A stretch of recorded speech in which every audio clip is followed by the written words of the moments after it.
Hi, how are you? Today I want to talk about lighting. Different type of lighting styles and lighting situations and how to improve your lighting game for photography just a little bit. But first, can you tell me what I just wrote on this board? All right, let's get on with the video.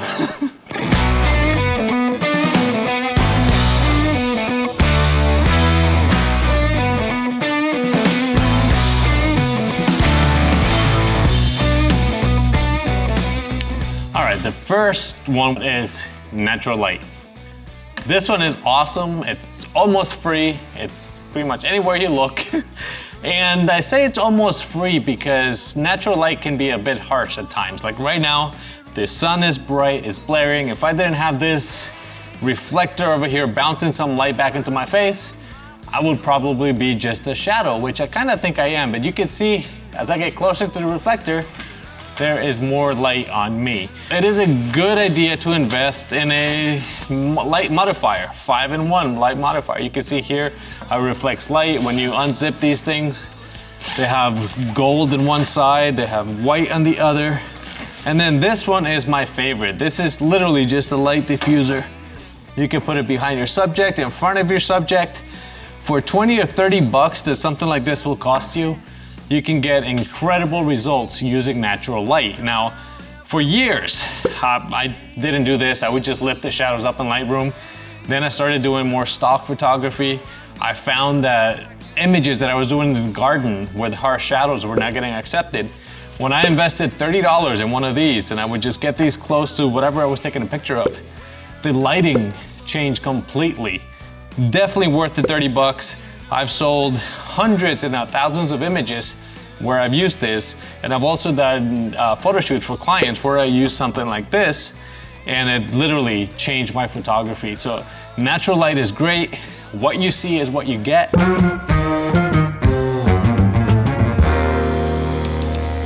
Now, the difficulty when it comes to natural light is getting consistent shots. Natural light is constantly changing. Whether a cloud comes in, the sun is moving, the shadows are gonna be in different locations. So if you don't get your photo shoot done quickly, you're gonna get different lighting through different pictures. If you're using natural light, whether you use it for product photography with a softbox or something like that you have in the sunshine, the light's gonna change, the shadows are gonna change, and your images might not be consistent. So that is the downside with the natural light, almost free light source. All right, now on to the next light source, which in this video I'm gonna include all of our LED devices. So now, not only small ones like this, but larger ones like this one I have here in this balloon looking thing. These, I do have to come clean. These lights and this one were a gift from NEEWER. Not a gift, I actually asked them to help me out with the project, so they sent me these lights. Now, these lights and anything else in the NEEWER store, I can offer you a 21% discount with the code that's down below here in the video description. Only through the NEEWER store, not through Amazon, but using that code, you'll get a 21% discount. These are video lights. You can use them for photography. They are great, battery powered as well. Just like with sunlight, what you see is what you get. These I love because, I mean, the flexibility, what they give you. You can take them to do photo shoots in different locations. Let me get this one out of here. I put it all together to make sure it worked. Years ago, I had smaller ones where you had to like literally go one by one and put these pins in there. And they were incredibly difficult. Today, in less than 30 seconds, I didn't time myself, so I don't know, but in less than just a couple of seconds, you have a perfectly set light setup. There we go. Now, these lights you can control from your mobile device, your phone. Each one of these I can control separately. I can control them as a group. Let's go here to group. I can dim them, I can go bright. I could change the color temperature to keep balance and that consistency. I might have a little bit of ambient light coming through the window, but it doesn't matter. These are so close to me that other light is not really affecting the quality of these lights. These for portraits, for any type of photography are great, but they do have a little bit of a downside. The power output is not there. You can't overpower the sun using things like this. Again, what you see is what you get. You see the shadows, you see where you want to put the lights.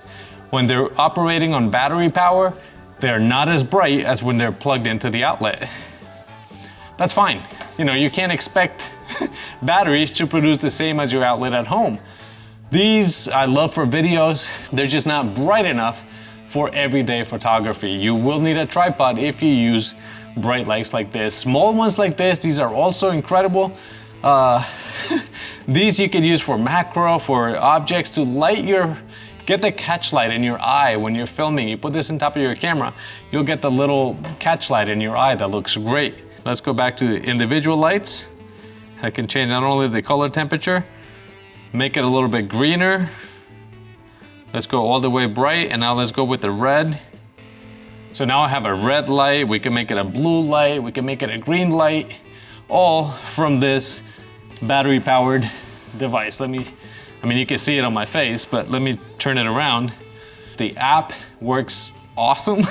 I can control all of these lights because they're all newer lights. On, off. I can shut this one off, back on, that one off. Again, these lights are my second favorite because what you see is what you get. You know where the shadows are, that you can move them, you can change the colors, you can adjust everything from your device. And that has just opened up so many possibilities for creative possibilities. It's incredible. Now, not everything here was a gift for NEEWER. A lot of this I bought myself because I like their stuff. This diffuser I bought myself. I have other lights over there that I bought myself years ago because I think they're good quality. So I've been using them for a while. When I had the opportunity to ask them, I jumped on it because why not? It's a brand that I want to work with because I trust their products. But let's go on to the last thing I want to talk about today, which is, where's my pad? Now the next type of light we're going to talk about, strobes and speed lights. Strobes and speed lights are basically the same thing. The difference is strobes are a little bit larger and their power is much more. You can outpower the sun with the strobe, which you will struggle with that with a speed light. These are my favorite, hands down. Speed lights are awesome. I take them to every time I do a photo shoot with a client, when I do food photography, when I do any kind of client work, I love using speed lights. They're a little bit more difficult to use. Your sync speed to your camera can affect how your photo looks. You can use any of these modifiers with a speed light using something like this. This just clamps it down, and then this is a Bowens mount, which all of these modifiers that I have here are as well.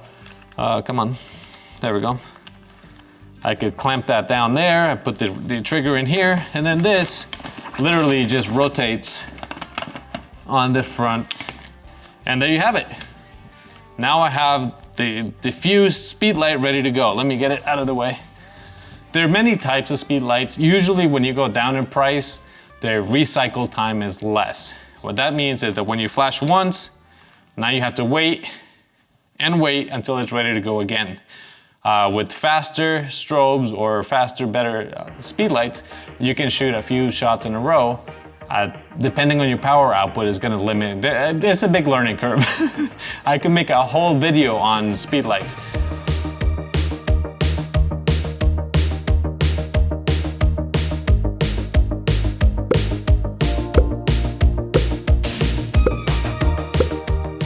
But for now, I just wanted to talk about the basics and let me know, what are you using? What is your favorite type of light? This is what I've used in the past. This is what I continue to use today. My favorite thing about using speed lights is the speed.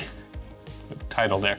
You can freeze action. If you got somebody jumping up in the air, the hair, you can freeze that. You don't have to worry about motion blur. You can freeze water drops or pouring a martini into a glass. You get all that, the dancing water effect. You don't have to worry about missing the shot or using a tripod, which to me is great. When I'm walking around shooting, when I'm shooting food, the last thing I want to do is be steady with a tripod, because that kind of limits how I move and how the dish is gonna look at the end. So using speed lights, to me, hands down my favorite. The learning curve is you don't know where the light is. You have to practice. You have to take a few test shots to see where that light's gonna go. Then, now, once you set it up, you can shoot all day, change the batteries when you need to, and your photos are gonna be consistent from one to the last. All right, the last thing I got for you guys here today is don't forget to like, subscribe, and hit that bell for more videos like this.